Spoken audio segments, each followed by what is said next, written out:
कहानी की शुरुआत में हमें बताया जाता है कि नेजा और आओ बिंग ने मिलकर स्वर्ग के आक्रोश का सामना किया, पर उनके शरीर नष्ट हो चुके थे। इसीलिए मास्टर ताइजेन ने अपने जादुई इंद्र कमल में उनकी आत्मा को बचा लिया। गांव के सभी लोग वहां आ चुके थे और वो उन लोटस से एक हाइजेनिक कमल जल तैयार कर रहे थे, पर नेजा को कुछ गड़बड़ लगती है क्योंकि लोग गंदी चीजें उसमें मिला रहे थे। और अब कमल जल में ताइजेन उन दोनों की सोल को भेज देते हैं। पिंग अपने तराशने की कला का इस्तेमाल करके उन दोनों की बॉडी को पहले की तरह ही शेप दे देता है, पर उनकी बॉडी अभी सख्त नहीं हुई थी जिससे वो ठीक से मूव भी नहीं कर पा रहे होते। ताइजेन कहते हैं कि तुम दोनों अभी अंडर कंस्ट्रक्शन हो, इसीलिए हिलो मत। अब वहाँ पर महाराज और महारानी भी आ जाते हैं। महाराज कहते हैं कि हमने सेना तैयार कर ली है ताकि हम शेन का सामना कर सके। ताइजेन कहते हैं कि अकेला शेन गोंगबाओ हमारा कुछ नहीं बिगाड़ सकता। तभी नेजा अपनी बॉडी से बाहर आ जाता है और कहता है कि आपने हमें पुराना रूप क्यों दिया, आपको मुझे एक नया रूप देना चाहिए था जिससे मैं और भी शानदार लगूं।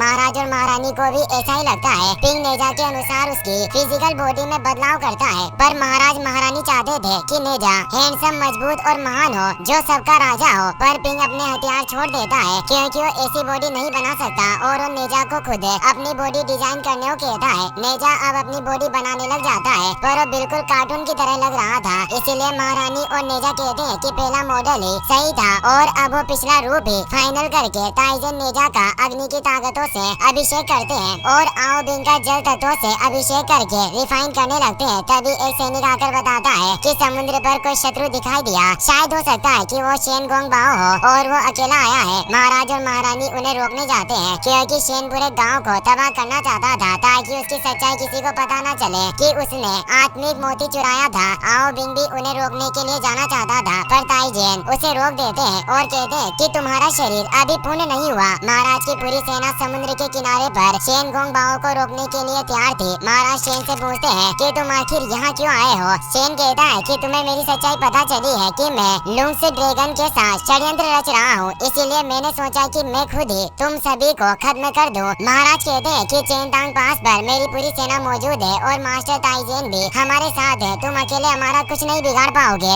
शेन कहता है कि तुम्हें किसने कहा कि मैं अकेला आया हूँ, और वो अपने पास मौजूद एक व्हाइट ड्रैगन मेल को बाहर निकालता है क्योंकि उसने ड्रैगन एम्परर के साथ मिलकर एक प्लान बनाया था कि अगर वो पूरे चेनदान पास को नष्ट कर दे तो महागुरु को उनकी सच्चाई पता नहीं चलेगी और उन्हें नर्क में नहीं भेजा जाएगा। ड्रैगन एम्परर की बहन ने अपने आकाश फाड़ने वाले नाखून को शेन को सौंप दिया क्योंकि सूर्य की वजह से सभी डीमन उस जगह पर कैद थे और वो आजाद नहीं हो सकते, पर वो नाखून से खोले गए पोर्टल से बाहर आ जाते हैं। अब शेन अपनी सोट के साथ उस आकाश फाड़ने वाले नाखून को मिला लेता है और वहाँ पर व्हाइट पोर्टल ओपन कर देता है जिससे बेड़ियों में सूर्य के द्वारा कैद किए गए दानव लावे के साथ बाहर आने लगे। सभी सैनिक हैरान थे कि आखिर पाताल के दानव यहाँ कैसे आ सकते हैं, ये तो हजारों वर्षों से पाताल में कैद थे। वहीं वो वाटर डीमन दोनों पहरेदारों के साथ बाहर आ गया था और वो वहाँ से भाग जाता है। दोनों पहरेदार आपस में ही फाइट करने लगते हैं क्योंकि वो खुद को घायल करना चाहते थे ताकि महाराज को लगे कि उस डीमन ने उनके साथ ऐसा किया। ताइजेन उन दोनों को देख रहे थे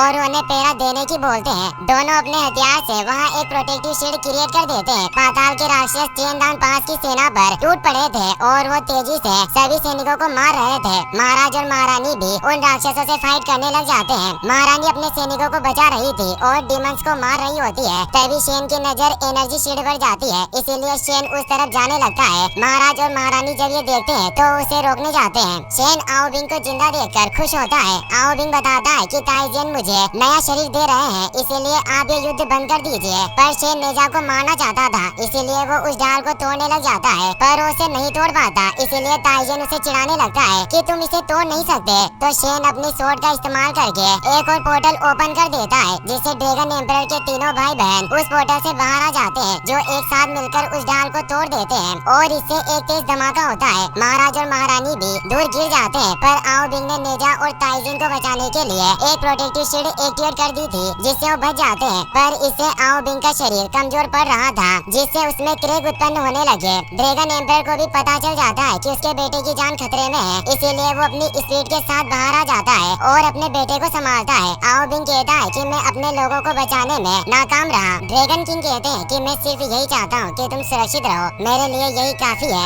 आओ बिंग रोने लगता है। नेजा अब उस लोटस से बाहर आ जाता है। वो हैरान होता है कि आखिर आओ बिंग की बॉडी कैसे बेकार हो रही है। ताइजेन बताते हैं कि आओ बिंग ने अपनी बॉडी से ज्यादा जोर लगा लिया जिससे इसका शरीर बिखर रहा है। शेन कहता है कि तुम्हें दिव्य लोटस से आओ बिंग के लिए एक और बॉडी तैयार करनी होगी, पर उस कमल की ऊर्जा खत्म हो चुकी थी। नेजा बोलता है कि बिना कमल के तो आओ बिंग की आत्मा नष्ट हो जाएगी, गुरुदेव आपको कुछ करना होगा। ताइजन कहते हैं कि बिना पवित्र कमल के मैं आओ बिंग को नहीं बचा सकता। आओ बिंग की बॉडी लगातार पत्थर में तब्दील होकर नष्ट हो रही थी, पर वो अपने पिताजी को बोलता है कि इस चेनदान पास की इसमें कोई गलती नहीं, इसीलिए आप इन पर दया कीजिए। हमें ये सब बंद करना होगा, यही मेरी आखिरी इच्छा है। और अब उसकी सोल बाहर आ जाती है। नेजा अपने एकलौते दोस्त को नहीं खोना चाहता, इसीलिए वो जोर देकर गुरुदेव से पूछता है कि कोई रास्ता तो जरूर होगा जिससे आओ बिंग को बचाया जा सके। वो कहते हैं कि आओ बिंग को तुम्हारी बॉडी में रहना होगा। ड्रैगन किंग कहते हैं कि आखिर दो आत्माएं एक बॉडी में कैसे रह सकती है, इससे इन दोनों की जिंदगियों को खतरा होगा। ताइजन बताते हैं कि आत्मिक मोती और दानव गोला एक ही शरीर से निकले हैं, इसीलिए इसमें कोई समस्या नहीं होनी चाहिए। नेजा जल्दी से आओ बिंग को अपनी बॉडी के अंदर बुला लेता है। नेजा को अजीब फील हो रहा था और उसे अंदर से आओ बिंग की आवाज सुनाई दे रही थी, जिससे वो खुश हुआ कि अब आगे काफी मजा आएगा। ड्रैगन किंग कहते हैं कि इस समाधान से तो हम सिर्फ 7 दिनों तक ही आओ बिंग को बचा पाएंगे, और उसके बाद क्या होगा। ताइजन बताते हैं कि यूशु महल की तिजोरी में एक एलिसियर मौजूद है, जिसे संजीवनी बूटी के नाम से भी जाना जाता है, जो जादुई चीजों की शक्ति लौटा सकती है। हम जैसे ही उसे हासिल करेंगे तो पवित्र कमल फिर से खिल उठेगा। शेन कहता है कि मुझे नहीं लगता कि महागुरु लुम्से के बेटे को बचाने के लिए तुम्हें वो संजीवनी बूटी देंगे। तो ड्रैगन किंग गुस्से में कहता है कि अगर वो मेरे बेटे को नहीं बचाएंगे तो मैं स्वर्ग पर भी हमला करूंगा। शेन बताता है कि मेरे पास एक योजना है। यूशु महल चांग समुदाय के बीच स्थित है, और चांग के जो शिष्य सबसे ज्यादा माहिर होते हैं उन्हें आगे बढ़ने के लिए ट्रायल लेने का मौका मिलता है, और जो इन 3 ट्रायल को पास कर लेते हैं उन्हें न केवल अमरता मिलती है, बल्कि यूशु की तिजोरी से कोई भी एक जादुई चीज लेने का अधिकार भी मिल जाता है। यानी वो चाहता था कि नेजा उस ट्रायल में हिस्सा ले और उस संजीवनी बूटी को हासिल कर ले। नेजा खुश होता है क्योंकि इससे वो भी अमर बन जाएगा और नेजा और आओ बिंग दोनों की जान बच जाएगी। पर महाराज को ये ठीक नहीं लगता। वो कहते हैं कि हमें सच्चाई की राह पर चलकर महागुरु के आगे प्रार्थना करनी चाहिए। इससे ड्रैगन किंग गुस्सा होते हैं और वो अपने एक साथी की मदद से महाराज को पकड़ लेते हैं और कहते हैं कि अगर मेरा बेटा मर गया तो उसके साथ तुम्हारा ये चेनदास पास भी राख हो जाएगा। अभी भी उसके राक्षस गाँव वालों को मारने में लगे हुए थे। नेजा गुस्से में ड्रैगन किंग से कहता है कि आओ बिंग मेरा दोस्त है और मैं उसके लिए कुछ भी करूंगा, लेकिन अगर मेरे चेनदास पास को कुछ हुआ तो तुम्हारे ड्रैगन के लूंग से पैलेस का कोई भी डीमन जिंदा नहीं बचेगा। ड्रैगन किंग महाराज को छोड़ देता है और बताता है कि नेजा और ताइजेन के अलावा कोई भी चेनदान की सीमा से बाहर नहीं जाएगा। 7 दिनों के अंदर अगर आओ बिंग ठीक नहीं हुआ और मेरे इस हमले की खबर बाहर गई तो चेनदास पास हमेशा के लिए राख हो जाएगा। और वो शेन से बोलता है कि मुझे अपने इन ड्रैगन भाई बहनों पर भरोसा नहीं और न ही मैं अपनी सोल पावर से इस जगह पर बाहर रह सकता हूँ, इसीलिए शेन तुम्हें ही चेनदान पास की पहरेदारी करनी होगी। शेन उनकी बात समझ जाता है। गांव के सभी लोग भी नेजा को अलविदा कहने के लिए आए होते हैं, क्योंकि नेजा मास्टर के साथ यूशु पैलेस जाने वाला था। गांव वाले अब नेजा से काफी खुश थे, क्योंकि उसकी वजह से चेनदान पास बच जाएगा। और गांव के बच्चे भी बोलते हैं कि युवराज, आज से हमारी दानव बख्शक गैंग का नाम नेजा गैंग होगा और हम सभी आपके आदेश का पालन करेंगे। पर नेजा तो उनके साथ खेलना चाहता था, पर कोई उसके साथ शटल को गेम खेलने को तैयार नहीं होता, क्योंकि नेजा की पावर बहुत ज्यादा थी। महाराज उसके साथ खेलते हैं पर उन्हें चोट लग रही थी, जिससे महारानी भी आगे आ जाती है। पर नेजा समझ जाता है कि उसके माता पिता उसे खुश करने के लिए कुछ भी करने को तैयार है और अब उसके जाने का वक्त हो गया था। महारानी उसे हक करने लगती है, पर सभी गाँव वाले देख रहे थे, इसलिए नेजा उन्हें हक नहीं करता और अपना सामान लेकर ताइजेन के साथ वहाँ से निकल जाता है। रास्ते में ताइजेन महारानी का पैक किया हुआ खाना मजे से खा रहे होते हैं। वो नेजा से कहते हैं कि क्या तुमने ट्रायल के बारे में कुछ सोचा कि तुम उन्हें कैसे पास करोगे। नेजा पूछता है कि आखिर इन 3 ट्रायल में मुझे क्या करना होगा। वो बताते हैं कि तुम्हारी साधना की परीक्षा ली जाएगी और तुम्हें धरती के भयानक दानवों जैसे 3 दैत्य राजाओं को हराना होगा। नेजा बोलता है कि लड़ना ही तो है, इसमें तो मैं माहिर हूँ, लेकिन अगर नेजा ने ट्रायल के दौरान अपनी डीमन पावर का इस्तेमाल किया तो उसकी सच्चाई सामने आ जाएगी, क्योंकि यूशु महल में दानवों के आने पर मनाही थी। इसीलिए अब नेजा डिसाइड करता है कि वो अपनी बॉडी पर आओ बिंग को कंट्रोल करने देगा, ताकि उसकी असुरी शक्तियों का किसी को पता न चले। अब वो एक पहाड़ पर आ गए थे ताकि आओ बिंग नेजा की बॉडी में प्रैक्टिस कर सके, पर 2 आत्माएं एक बॉडी में होने से आओ बिंग नेजा की बॉडी को कंट्रोल नहीं कर पा रहा होता। ताइजेन को एक आइडिया आता है और वो अपने पास से नींद की गोलियां निकालते हैं, क्योंकि नेजा के सोते ही आओ बिंग पूरी तरीके से नेजा की बॉडी को कंट्रोल कर पाएगा। नेजा को आइडिया पसंद आता है, पर वो एक साथ सारी गोलियां खा गया, जिससे वो तुरंत बेहोश हो गया। अब आओ बिंग नेजा की बॉडी को कंट्रोल कर लेता है, जिससे उसका फेस भी बदल चुका था। इससे ताइजेन खुश होते हैं और अब आओ बिंग अपनी दिव्य शक्तियों का इस्तेमाल करके ताइजेन से फाइट करने लग जाता है, पर आओ बिंग काफी पावरफुल होने से उन्हें काफी पीटता है। अब वो आगे बढ़ने लगे। वो कुनलुन पर्वत से होते हुए आगे बढ़ते हैं। वहाँ काफी सारे लोग उस पर्वत की तरफ बढ़ रहे थे। ताइजेन बताते हैं कि ये कोई स्वर्ग का रास्ता नहीं, पर ये सभी लोग अमर होने के लिए चांग सेक्टर में शामिल होना चाहते हैं। और वो आओ बिंग को चांग सेक्टर के जेट स्लिप दिखाते हैं, जो चांग सेक्टर के अमर आत्मा की निशानी थी। और नेजा के जो दो भाई हैं, वो पहले ही ट्रायल में सफल हो चुके थे और उन दोनों की गिनती संप्रदाय के अव्वल शिष्यों में होती है। और अब वो कुछ ही देर में यूशु महल में पहुंच जाते हैं, जो काफी खूबसूरत होता है। और अब यूशु महल में कई सारे बर्ड मिलकर एक रास्ता बनाने लगे, क्योंकि मशहूर दानव शिकारी वापस लौट रहे थे, जो धरती पर मानवता को दुखी करने वाले डिमन को कैद किया करते थे ताकि शांति बनी रहे। और इन सभी डिमन हंटर का लीडर इमोर्टल वुलियांग का शिष्य था। अब वो दोनों महल के अंदर आ जाते हैं, जहाँ पर इमोर्टल वुलियांग मास्टर ताइजेन को देखकर खुश होते हैं और उनका स्वागत करते हैं। अभी वुलियांग ही इस महल की सारी भाग दौड़ संभाल रहे थे, क्योंकि महागुरु एकांत में चले गए थे। ताइजेन उन्हें बताता है कि मैं अमरता की परीक्षा के लिए अपने शिष्य को लेकर आया हूँ। वुलियांग भी नहीं जानते थे कि नेजा आत्मिक मोती से नहीं बल्कि असुरी मोती से जन्मा है, क्योंकि आओ बिंग ने अभी नेजा की बॉडी को कंट्रोल किया हुआ था। पर अचानक नेजा की वापस आँख खुल जाती है और उसे सुसु आ रहा था, इसीलिए वो पास के ही तालाब में सुसु करने लगता है। पर ताइजेन उसे रोक देते हैं कि ये कोई सुसु करने की जगह नहीं है। वुलियांग की डिसिपल ग्राना नेजा को शौचालय लेकर जाने लगती है। नेजा ग्राना से सवाल पूछ रहा हो और उसे बहुत जोर की लगी थी, इसीलिए वो जल्दी से आगे जाने लगा, जिससे ग्राना की ड्रेस फट जाती है। ग्राना कपड़े बदलने के लिए चली जाती है। नेजा को शौचालय का रास्ता पता नहीं होता, इसीलिए पवित्र जल के रूम में आकर वहीं सुसु कर देता है और उस जल को वुलियांग बड़े चाव से पीते हैं। ताइजेन भी उसका सेवन करने लगते हैं, पर नेजा बताता है कि मैंने इसमें ही सुसु किया, जिसे वो कुल्ला कर देते हैं और वुलिंग से बोलते हैं कि हमें देरी नहीं करनी चाहिए और जल्दी से नेजा के ट्रायल को शुरू कर देना चाहिए, क्योंकि समय बहुत मूल्यवान है। तो वो अपने शिष्य दीरू को नेजा के ट्रायल करवाने का काम सौंपते हैं और अब वो तीनों ही वहाँ से निकल जाते हैं। वहीं अब हमें चेनदान पास का सीन दिखाया जाता है, जहाँ अब युद्ध खत्म हो चुका था। सभी डीमन शांत हो गए थे और शेन डीमन की मदद से प्रैक्टिस कर रहा होता है। तभी महाराज वहाँ जाते हैं। वो शेन से कहते हैं कि युद्ध की वजह से हमारे काफी लोग घायल हुए और इनके इलाज के लिए जड़ी बूटियाँ कम पड़ रही है, इसीलिए आप डॉक्टर्स के लिए दरवाजा खोल दे। शेन इनकार करता हुआ बताता है कि जो कोई आत्मिक मोती की सच्चाई जानता है वो इस जगह से बाहर नहीं जा सकता। पर महाराज उनसे हाथ जोड़कर विनती करते हैं, क्योंकि वो लोगों को मरते हुए नहीं देख सकते। पर शेन का दिल नहीं पिघलता। तभी एक डीमन आकर बताता है कि हमने एक जासूस को पकड़ा है जो शहर के बाहर से आया है। वो लड़का शेन का भाई होता है, जिसने अपना भेष बदला हुआ था। शेन उसे पहचान जाता है। उसका नाम जियो बाओ होता है। जियो बाओ उन्हें गले लगा लेता है और कहता है कि आप काफी सदियों से घर नहीं आए, इसीलिए मुझे आपकी याद आ रही थी और पिताजी ने ही मुझे आपको ढूंढने भेजा। आपकी इस कंपस से ही मैं यहाँ पहुँच पाया। शेन उससे अपने पिताजी के बारे में पूछता है कि वो कैसे हैं। जियो बाओ बताता है कि जब से आप यूशु महल में दाखिल हुए, पिताजी का हौसला काफी बढ़ गया, क्योंकि हमारे गांव में सिर्फ आप ही इमोर्टल बन पाए हो और अब दूर दूर से कई सारे डीमन पिताजी से ट्रेनिंग लेने आते हैं। शेन उसके यहाँ आने की वजह पूछता है तो वो बताता है कि आपने ही तो मुझसे वादा किया था कि जब मैं इंसानी रूप बदलना सीख जाऊंगा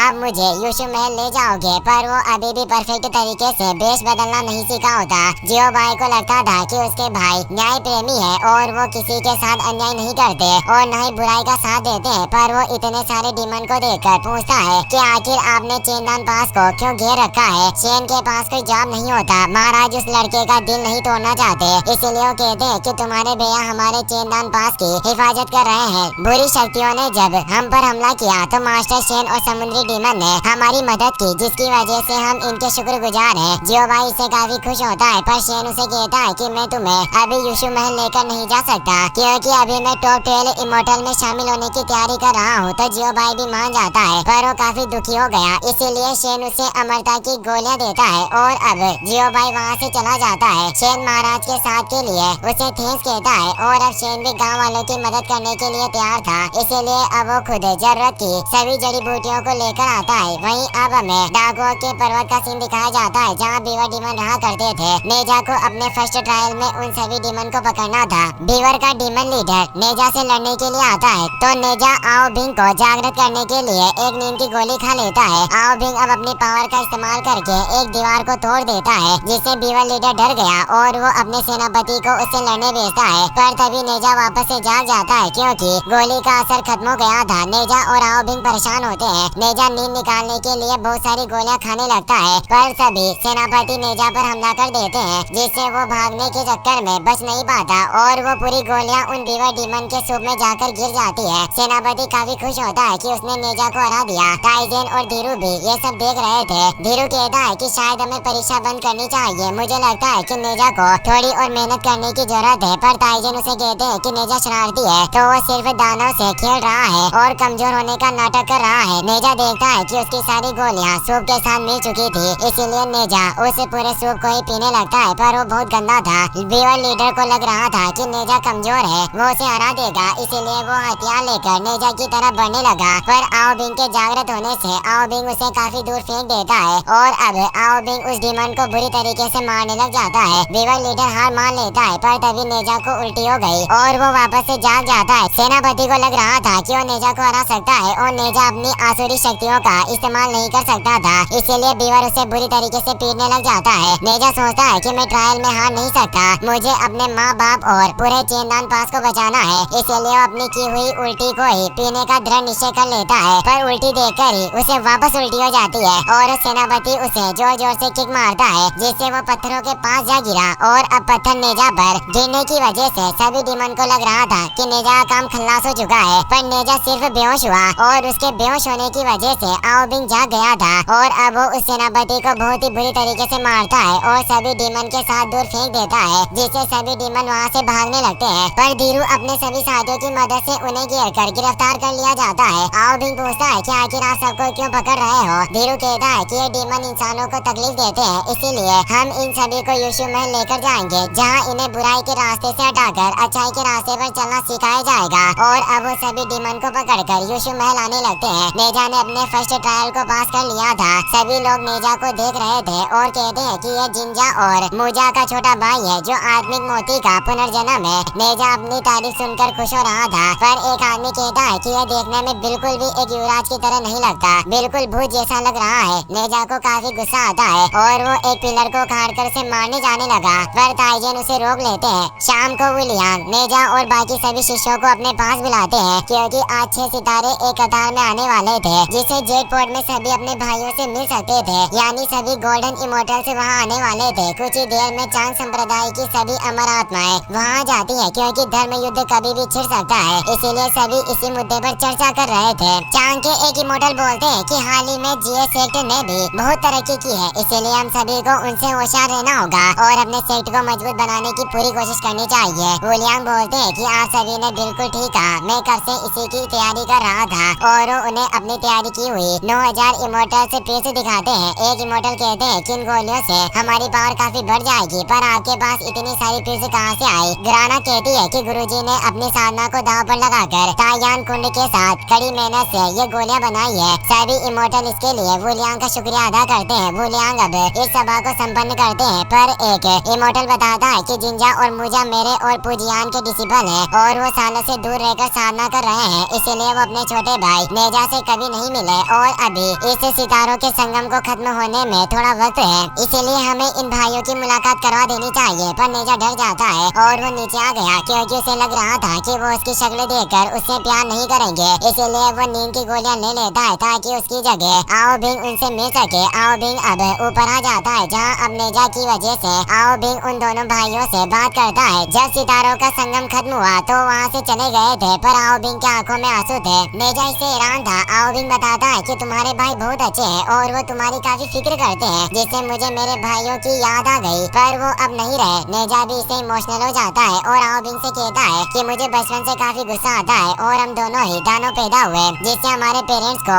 हमारी फिक्र होती है, पर ये हमारी गलती नहीं। हम सब कुछ ठीक करने के बाद अमर आत्माओं में अपनी जगह बनाएंगे, जिससे उन्हें सम्मान मिलेगा। अगले दिन नेजा अपने सेकंड ट्रायल के लिए आ जाता है, जहाँ उसे एक डीमन मास्टर से फाइट करनी थी, जो डीमंस को ट्रेनिंग दिया करता था। नेजा 3 नींद की गोलियां लेकर आओ बिंग को जागृत कर लेता है, जिससे आओ बिंग उस डीमन मास्टर से फाइट करने लग जाता है। उन दोनों के बीच काफी एपिक फाइट स्टार्ट हो जाती है, पर जब वो पानी में जाते हैं तो डीमन मास्टर अपने वाटर पावर का इस्तेमाल करता है, जिससे उसकी स्पीड काफी फास्ट हो गई थी और वो आओ बिंग को पीटने लगता है। और जब वो पानी के अंदर जाते हैं तो आओ बिंग समझ जाता है कि डीमन मास्टर की पावर ज्यादा नहीं है, बस वो लाइट की मदद से दूसरी जगह पर पहुंच जाता है और ये टेक्निक उसकी पानी के अंदर ही काम करती है। इसीलिए अब आओ बिंग भी अपनी वाटर टेक्निक का इस्तेमाल करके पूरी नदी को ही बर्फ में तब्दील कर देता है। पर डीमन मास्टर इतना कमजोर नहीं था, वो एक टेलिस्मान को बनाकर आसमान में छोड़ता है, जिससे काले बादल छाने लगते हैं और फिर से बारिश स्टार्ट हो जाती है। अब हम जियो बाओ को देखते हैं, जो डीमन मास्टर का ही बेटा होता है, यानी डीमन मास्टर ही शेन के पिता थे, इसीलिए जियो बाओ ने बचाने के लिए भागने लगता है। बारिश होने की वजह से डीमन मास्टर आओ बिंग को पीटने लगा था और वो उसे स्वॉर्ड से मारने वाला था, पर तभी नेजा उसके टेलिस्मान वाले हाथ को बर्फ में जमा देता है, पर डीमन मास्टर अपने हाथ को ही काट देता है और उस टेलिस्मान के खत्म होने से बारिश बंद हो जाती है। धीरू अपने सभी साथियों से उन्हें घेर लेता है, पर सभी डीमन उनके साथ नहीं जाना चाहते थे, पर डीमन मास्टर बताते हैं कि इनके साथ जाने में ही तुम्हारी भलाई है, ये तुम्हें सही रास्ते पर लेकर जाएंगे और इमोर्टल बनने में मदद करेंगे, जिससे वो अपने हथियार नीचे डाल देते हैं और युशु महल के सभी डिसेबल उन्हें बांध लेते हैं। साथ ही वो डीमन मास्टर को भी पकड़ लिया जाता है। जियो बाओ जब ये देखता है तो अपने पिता को बचाने के लिए भागता है। डीमन मास्टर जानता था कि युशु महल के लोग उसे भी पकड़ लेंगे, क्योंकि वो उनके डिसेबल पर अटैक करने लग गया था। जियो बाओ नेजा के पास अपने पिता का हाथ देखता है, जिससे उसे लग रहा था कि वो सभी इन्हें मारना चाहते हैं, इसीलिए वो नेजा पर अटैक करने लगता है। ये देखकर धीरू अपने एरो से जियो बाओ पर हमला करता है, पर उसे बचाने के लिए डीमन मास्टर सामने आ जाते हैं, पर उसे तीर से दोनों इंजर्ड हो जाते हैं। धीरू वापस उन पर हमला करने वाला था, इसीलिए अपनी इलेक्ट्रिक पावर का इस्तेमाल करके दूर भागने लगते हैं, पर धीरू उनके पीछे कई सारे एरो को छोड़ देता है, जिससे वो भाग नहीं पा रहे थे और दूर गिर जाते हैं। डीमन मास्टर अपने बेटे की जान बचाने के लिए उसे यहाँ से भगा देते हैं और डीमन मास्टर मारा जाता है। धीरू जियो बाई पर भी तीर चलाने लगता है, पर आओ भी उसके सामने आकर उसे रोक लेता है और बताता है कि वो बस अपने पिता को बचाना चाहता था। वहीं महाराज और महारानी ने शेन को डिनर पर बुलाया होता है और वो साथ बैठकर खाना खा रहे थे। वो समुद्री डीमन को भी महाराज ने काम पर रख लिया था। महाराज कहते हैं कि ये भले ही दानव है, पर दिल का बहुत अच्छा है। तभी वहाँ डीमन जियो बाई को लेकर आ जाते हैं, जो घायल हालत में थे। शेन उसे देखकर परेशान होता है और उससे पूछता है कि तुम्हारा ये हाल किसने किया, तो बताता है कि इमोर्टल्स ने हमला किया, पिताजी का हाथ भी नेजा ने काट दिया और अब जियो बाई की भी मौत हो जाती है, जिससे शेन काफी गुस्सा हो गया। वहीं नेजा के ट्रायल पास करने पर उसे बधाई दी जा रही थी। तभी चेनदान पास के दोनों सैनिक वहाँ जाते हैं, जो बताते हैं कि चेनदान पास पर बहुत बुरा हुआ है। नेजा अपने मास्टर के साथ वहाँ पहुँचता है। पूरा चेनदान पास तबाह हो चुका था, वहाँ कोई भी जिंदा नहीं बचा, सारे लोग मारे गए। नेजा के मॉम डैड भी नहीं बचे थे, जिससे वो काफी दुखी हो गया। उसे लग रहा था कि ड्रैगन किंग ने ही ये सब किया होगा और वो ड्रैगन राक्षसों से इसका बदला लेने का डिसाइड करता है। इसी के साथ ये पार्ट यहीं पर खत्म हो जाता है। नेक्स्ट पार्ट अगर आप जल्दी देखना चाहते हो तो मुझे कमेंट में जरूर बताना और इस वीडियो का 10 के लाइक जल्दी पूरा कर देना। Take care, good bye.